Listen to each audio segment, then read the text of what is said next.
আসসালামু আলাইকুম রহমতুল্লাহি ওয়া বারাকাতুহু। সম্মানিত প্রিয় মুসলিম ভাই ও বোনেরা, আজকে আপনাদের মাঝে আলোচনা করব পাঁচ ওয়াক্ত নামাজের সময়সূচি, তাহাজ্জুদ, সেহরি শেষ সময়, ইশরাক, তাসবিহ নামাজের সময়সূচি, ইফতারের শেষ সময়, নামাজের নিষিদ্ধ অক্তসমূহ, সূর্যোদয় সূর্যাস্তের সময়সূচি প্রত্যেকটা জেলা বিভাগগুলোর। তো আজকে রবিবার 12ই এপ্রিল 2026 ইংরেজি, 29শে চৈত্র 1432 বাংলা, 23শে শাওয়াল 1447 হিজরি। ঢাকার মতো পার্শ্ববর্তী এলাকার নামাজের সময়সূচিগুলো তুলে ধরবো। তারপরে অন্যান্য জেলা বিভাগগুলোর নামাজের সময়সূচিগুলো তুলে ধরবো। তো যে যেখানে ভিডিও দেখছেন কমেন্ট করে জানাবেন।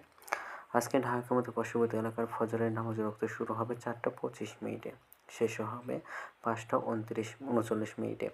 জোহরের নামাজের রক্ত শুরু হবে 12টা 3 মিনিটে, শেষ হবে 4টা 29 মিনিটে।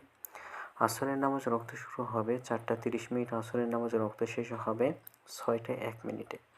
মাগরিবের নামাজের রক্ত শুরু হবে 6টা 22 মিনিটে, মাগরিবের নামাজের রক্ত শেষ হবে 7টা 37 মিনিটে।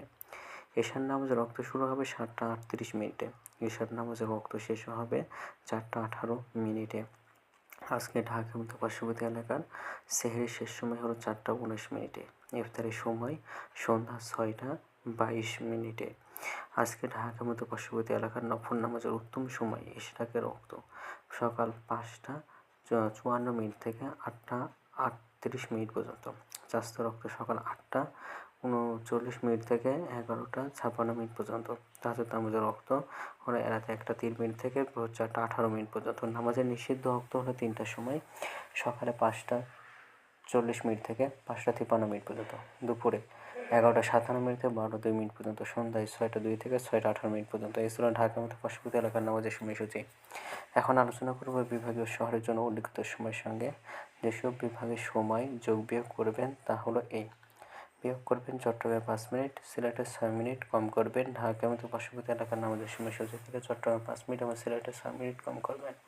যোগ করবেন খুলনাতে 3 মিনিট, রাজশাহীতে 7 মিনিট, রংপুর 8 মিনিট, বরিশালে 1 মিনিট বেশি করবেন। ঢাকার মতো পার্শ্ববর্তী এলাকার নামাজের সময়সূচি থেকে আজকের ভিডিওটি মধ্যে ছিল। আর এই সত্যগুলো নিয়েছি ইসলামিক ফাউন্ডেশনের। ভিডিওটি ভালো লাগলে অবশ্যই চ্যানেলটি সাবস্ক্রাইব করে পাশে থাকবেন। ধন্যবাদ সকলকে। আসসালামু আলাইকুম রহমতুল্লাহ।